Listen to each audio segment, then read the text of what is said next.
Con mi gratitud por la especial invitación que nos ha formulado a este foro sobre narcomenudeo, quiero empezar por hacer pública la felicitación de la Fiscalía al Departamento Nacional de Planeación y en particular a usted, señor director, por esta iniciativa. Nada más relevante en las circunstancias actuales.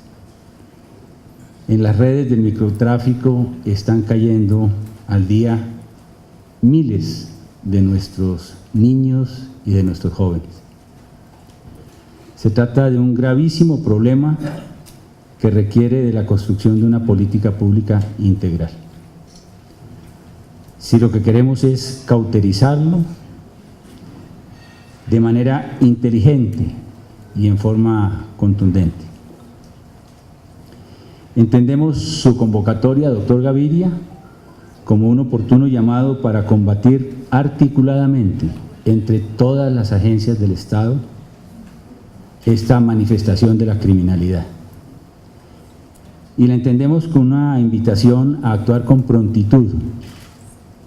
Cada día que pasa dejará más cicatrices en la sociedad colombiana. El narcotráfico sigue siendo la peor de nuestras plagas. Después de neutralizar a los carteles de la droga en los años 90, el país centró su atención en otras formas de macrocriminalidad. Hicimos de alguna manera caso omiso de que la producción y el tráfico ilícito de drogas es la madre de todos nuestros males. De su mano crecieron las guerrillas, las autodefensas, el paramilitarismo en todas sus manifestaciones, las bandas criminales, la corrupción y la inseguridad ciudadana, el lavado de activos, en fin. La realidad que nos ofrece la actual situación de orden público, de la mano de las negociaciones que han permitido silenciar los fusiles de la guerra, nos obliga a todas las autoridades a priorizar la lucha contra las drogas, con una política renovada, inteligente e integral. Si no lo hacemos así, el mercado de drogas, que ha venido creciendo de manera silente, pero hoy con resultados estruendosos, puede terminar por arruinar la paz en los territorios colombianos. Las cifras no son para nada halagüeñas. Citando solo datos oficiales, en los 2 años anteriores se duplicó el número de hectáreas sembradas con coca.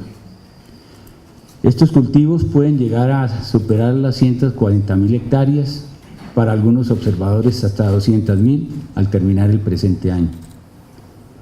Los cultivos de la marihuana creepy crecen hoy sin contención en el Cauca, y desde allí están penetrando no solo el Cauca, sino el Valle del Cauca, toda la zona cafetera y por supuesto la capital del país.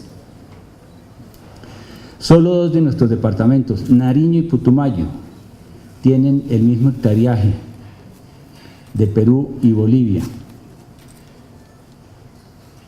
en materia de siembra de coca, y Perú y Bolivia son un problema en la geopolítica de las drogas a nivel mundial. El kilo de la coca, de la hoja de coca en mata, pasó de 2.100 pesos a 3.000 pesos en un año. Según Naciones Unidas, en el 2015 los cultivadores de coca habían alcanzado ingresos por cerca de 479 millones de dólares.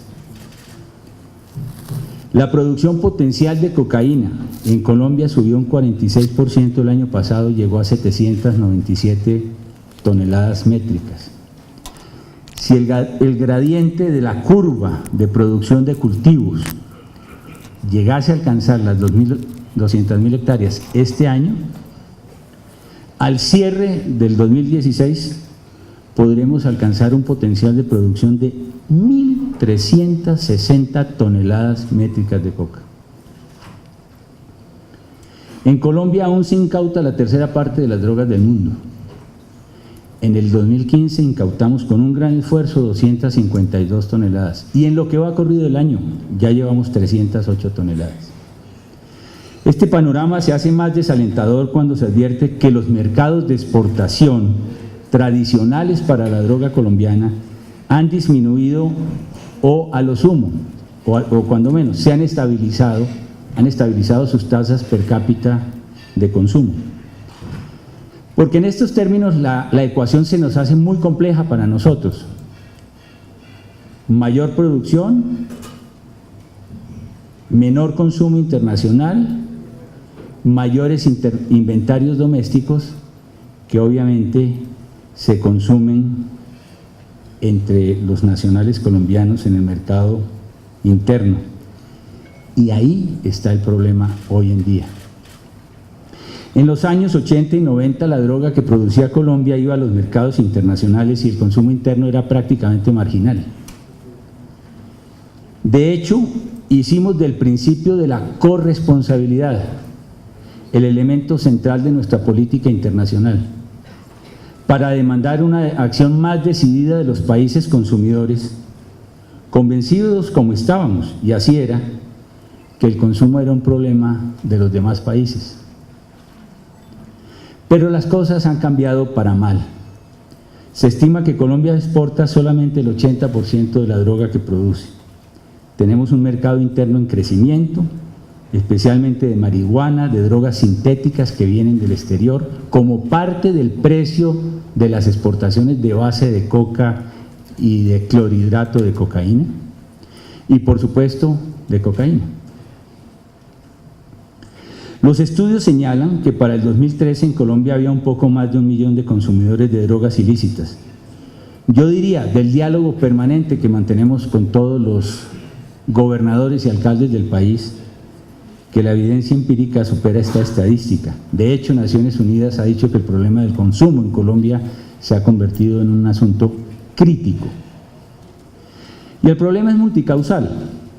El Estado colombiano se impuso la tarea de combatir los carteles grandes, estos carteles se fragmentaron, son hoy más discretos y se han multiplicado en pequeñas estructuras de microtráfico que se dedican a la distribución y comercialización a lo largo y ancho de toda la geografía nacional.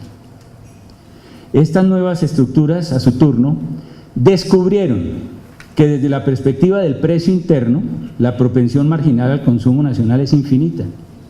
Según la encuesta global de drogas, el promedio de 1 gramo de coca a nivel mundial es del orden de 74, 75 dólares. Pero en Colombia, la mitad de los consumidores habituales puede consumir 1 grado de cocaína en 4 dólares con 40 centavos.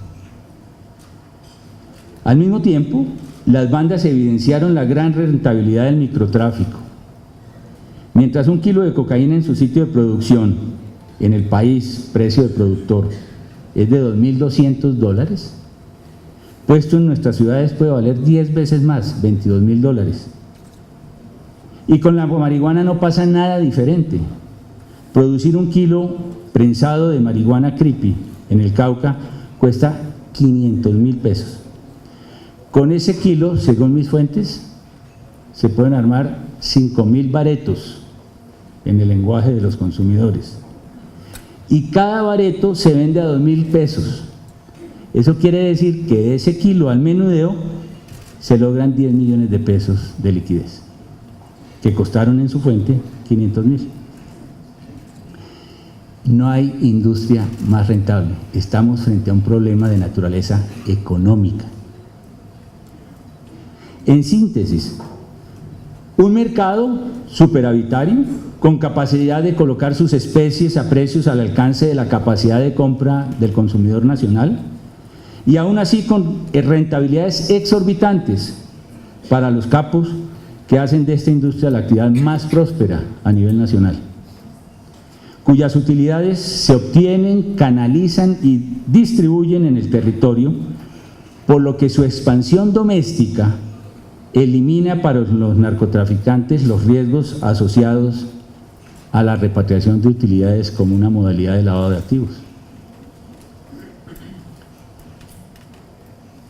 Es por ello que para afianzar su industria ilícita, los neonarcotraficantes han concentrado su empeño criminoso en estimular artificialmente el crecimiento del mercado interno. Mayor rentabilidad, crecimiento de mercado. No les basta con el crecimiento vegetativo de la demanda de alcaloides o de marihuana o de drogas sintéticas. Para aumentar el consumo han puesto en marcha una estrategia macabra que denominan el caballo de Troya. Mediante ella, día a día, alrededor de nuestros colegios, de nuestras escuelas, de nuestras universidades, ofrecen gratuitamente la droga a nuestros hijos, a nuestros nietos, hasta crearles una dependencia siniestra. Los nuevos consumidores, a su turno, entran a formar parte de sus ejércitos de distribuidores. Trabajan para ellos como esclavos a la captura de más consumidores, a cambio del trueque de su ración habitual.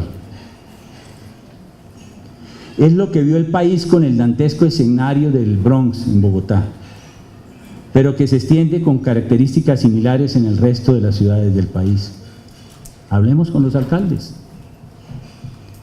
La Olla, entendida como el sitio donde tradicionalmente se han vendido drogas ilícitas, ha cambiado sustancialmente en los últimos años. Las grandes ollas no son solo sitios de expendio, son lugares de consumo muy asociadas a comportamientos delincuenciales paralelos. Las investigaciones de todas las autoridades, uno en particular de la DIPOL, concluyen que el narcomenudeo está asociado a problemas de seguridad ciudadana, extorsión, sicariato, tráfico de personas, reclutamiento despiadado de menores, deserción y violencia escolar, venta industrial de estupefacientes.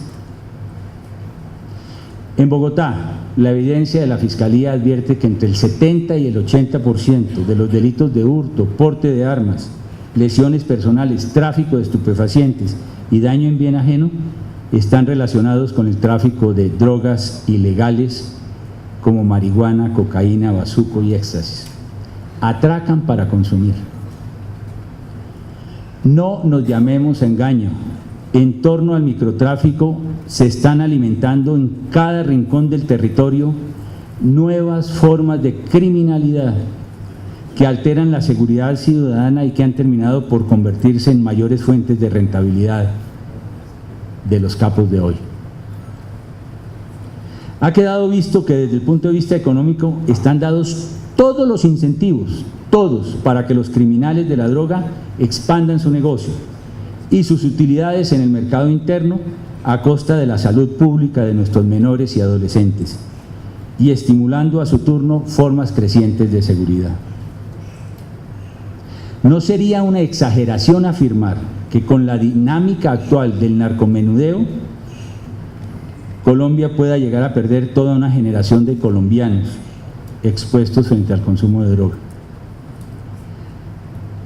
Hay que intervenir ese mercado ilícito para que no sea rentable económicamente.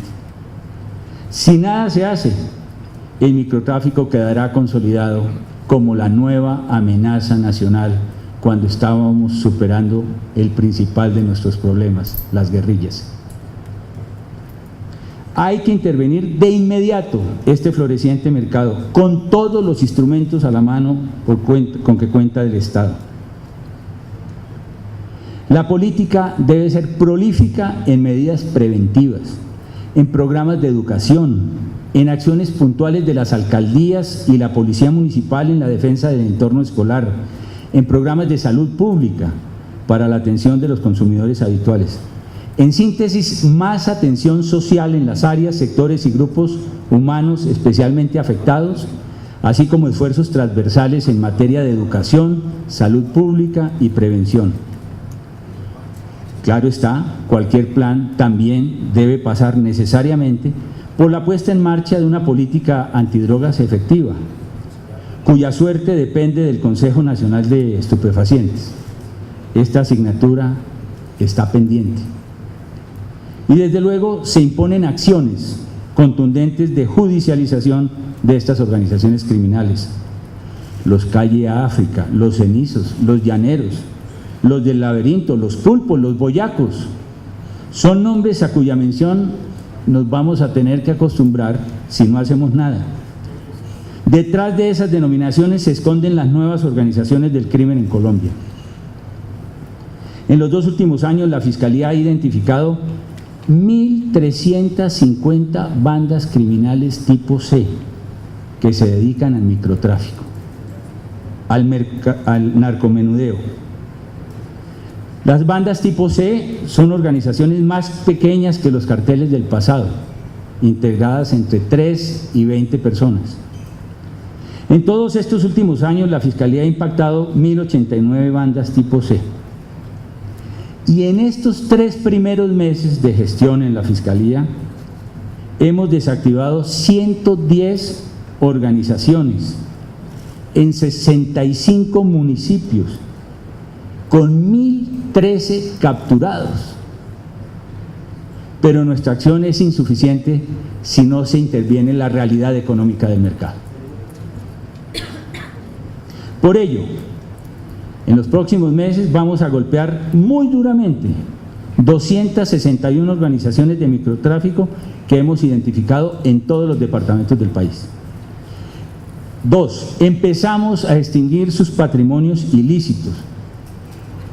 El proyecto de reforma a la Ley de Extinción de Dominio que presentamos con el Gobierno la semana pasada apunta en este sentido, y esa es su naturaleza de urgente.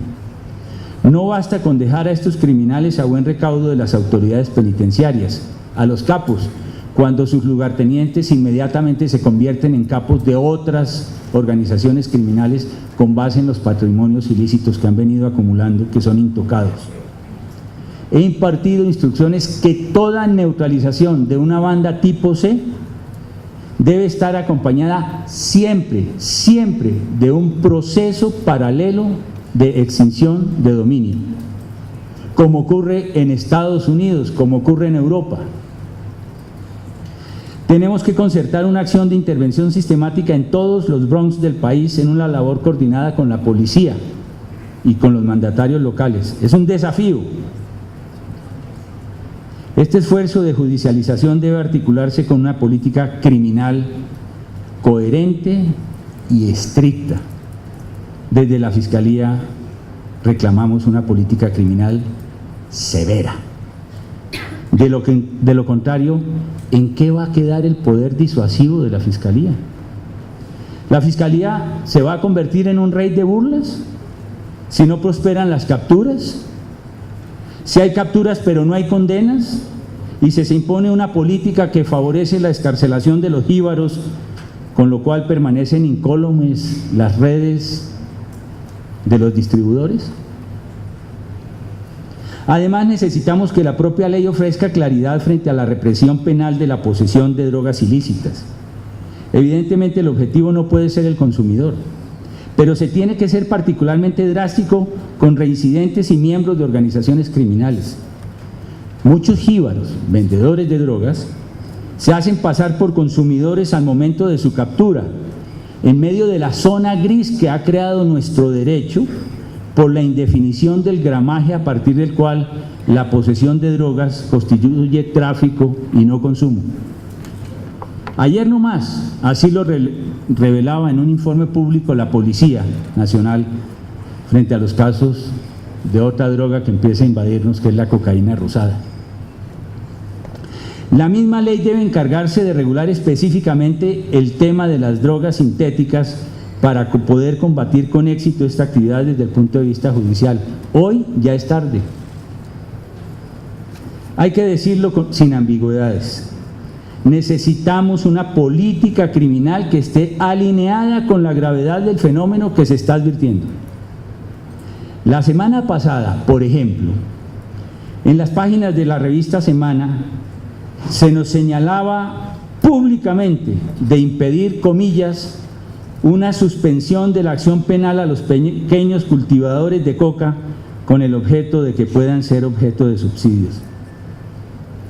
La fuente oficial de este artículo periodístico, que de seguro toma asiento en el Consejo de Política Criminal, ha preferido abandonar el debate discreto al interior del Consejo de este asunto. Lo hizo público y por eso me obliga a referirme a él ante la sociedad. Y al hacerlo público faltó a la verdad. La iniciativa que se presentó ante el Consejo Nacional de Política Criminal propugnaba por una reforma nada menos que a la Constitución de Colombia, incluyendo un nuevo parágrafo, el parágrafo 3º del actual artículo 66, en donde se leía en la propuesta, abro comillas, quienes no pertenezcan a organizaciones criminales o a grupos armados al margen de la ley y sean autores de delitos referidos en el acuerdo final para la terminación del conflicto, que requieren de un tratamiento penal diferenciado, no serán perseguidos judicialmente. Rango constitucional. Si se acogieren a los programas de sustitución de actividades ilícitas propuestas por el Gobierno Nacional. Un verdadero despropósito. A partir de esta reforma, la renuncia a la acción penal por parte del Estado no solamente abarcaba a los pequeños cultivadores, óigase bien lo que decía la norma constitucional propuesta, los que sean autores de delitos referidos en el acuerdo final. Y ustedes saben la relación que tiene el acuerdo, no se refiere solo a pequeños cultivadores. La renuncia a la acción penal no solamente abarcaría a los pequeños cultivadores, sino también a los productores y a los traficantes de droga en las condiciones allí previstas, para no referirnos a los otros delitos a que se alude en el denominado Acuerdo de Cartagena. Y lo peor, no solamente los del pasado, sino también los que se cometieran en el futuro, ámbito totalmente ajeno a las negociaciones de La Habana, porque una vez cerrado el ciclo político de la negociación, tiene que restablecerse la ley, el orden y la jurisdicción ordinaria en Colombia. En efecto, el texto propuesto ni siquiera limitaba temporalmente el beneficio que adquiría rango constitucional intemporal, un cheque en blanco para el delito. Y ahí no quedaba la oprobiosa iniciativa. Se acompañaba de un proyecto de ley que buscaba otorgarles beneficios a las mujeres que delinquieran en toda la cadena del narcotráfico, no solamente a las pequeñas cultivadoras, como lo dice la columna de Marras. Para nadie es un secreto que este tipo de iniciativas, lejos de favorecer a la mujer, estimulan su utilización por los carteles de la droga y las exponen a su revictimización. No creemos ser nosotros los equivocados al censurar en nombre de la sociedad colombiana esta clase de iniciativas. Por fortuna, y lo quiero hacer público, el propio presidente de la República tuvo que intervenir para parar de un tajo esta revolucionaria propuesta. Esa es la verdad. Señor director, a partir de la iniciativa que usted ha liderado y del diagnóstico que ha formulado el Departamento Nacional de Planeación, queda evidenciada la gravedad del problema. Por ello, se nos impone el deber de articular toda la política contra el microtráfico mediante un COMPES de carácter urgente, señor director, que usted está llamado a liderar en buena hora. La lucha contra las drogas en todas sus manifestaciones no da espera, debe ser efectiva y sin cuartel. Tenemos que devolverle a nuestras gentes la esperanza de que nuestros hijos podrán ir a los parques y a los colegios sin la amenaza de regresar convertidos en esclavos del consumo de drogas. Muchas gracias.